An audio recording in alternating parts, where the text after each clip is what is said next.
because if you hear repeatedly that we're in this crisis or that crisis, we're in a climate crisis and a financial crisis and a this crisis and a that crisis, it kind of drains the word of any real meaning anymore. And then you start to suspect that people are looking to grab power by proliferating crises, right? So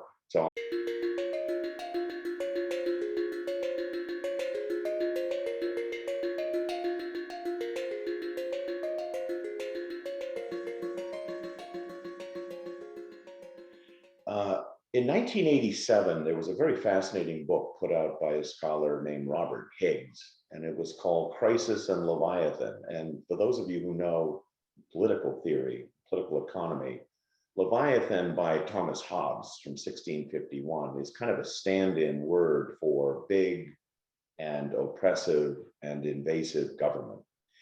And so that's the Leviathan part. And this was a very widely read book at the time. And Higgs, I believe, is still alive. He works at the Independent Institute.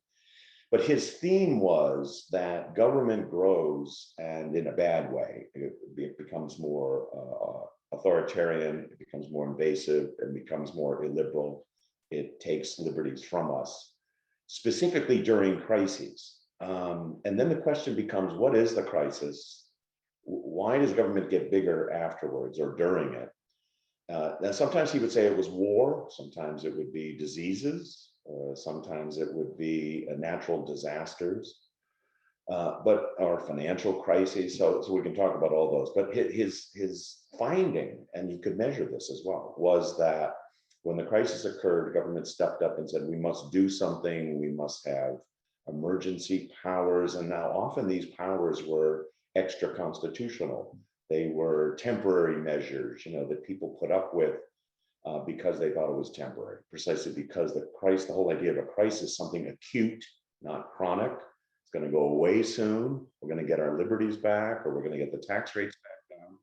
And what he noticed is there was, after the crisis, or after the war, say, there was a reduction of from what the peak of government spending or regulating might have been, but it never got back to the prior level, pre-crisis. So he was charting over the time a kind of ratcheting up of government's invasiveness in the economy and in people's civil liberties over time due to these crises. And he thought it was a problem, but also he suggested, as I do in my book, that often those who want such power might even in some cases concoct or fabricate crises, in precisely so they could accumulate such powers. Now that's a little more of a devious take on things, that someone would be so inclined to want to increase government power that they would go out and create a crisis. Now the other key thing in his theme and in mine as well is the crisis cannot be attributed to government itself.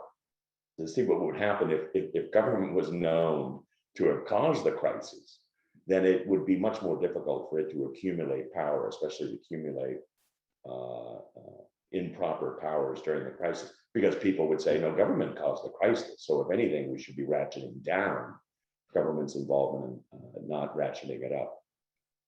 So let me just talk with that as background. That definitely informs my interpretation of crises very much. Let me just mention what I think the three big ones of the last 20 years. And I'm focusing on the last 20 years because in the book, I make a very clear distinction between the first 20 years of this century and the last 20 years of the last century. They're almost like night and day. I'll go into this more, but the 1980 to 2000 period was moving toward capitalism and away from statism and all its varieties. The last 20 years are going in the other direction. It's very sad. We're going in the direction away from capitalism. This not just in the America, but also pretty much in the rest of the world. So I'll talk about that, but that's part of what I'm really asking about. Where have all the capitalists gone? Meaning, where have the advocates of capitalism gone? We saw them in the last 20 years of the last century. They seem to have disappeared in the first 20 years of this century. But back to crises, there's been three big ones in the last 20 years.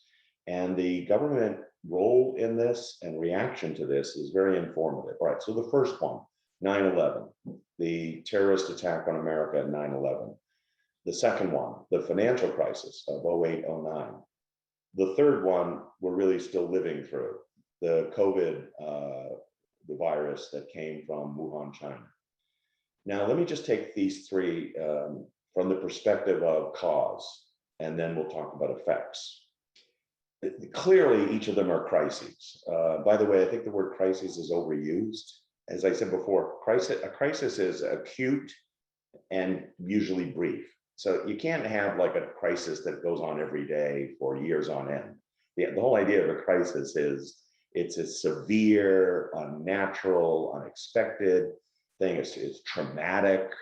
So think of like an emergency room in a hospital. That's a crisis. That's a crisis setting. It's life or death, and there are heroes and rescues and things like that. It's not, a long-term hospital stay of, interminable proportions. So that's the first thing. And I think that's an interesting thing to note, because if you hear repeatedly that we're in this crisis or that crisis, we're in a climate crisis and a financial crisis and a this crisis and a that crisis, it kind of drains the word of any real meaning anymore. And then you start to suspect that people are looking to grab power by proliferating crises, right? So I'm going to stick to the idea that there've been three big ones in the last 20 years, and I would not include climate change as a crisis. 9/11, what caused that? It would be hard to say that capitalism caused that. I mean, it's just ridiculous, right? If the government is going to grow in power after 9/11, due to some kind of capitalist failure, that is almost impossible for anyone to claim.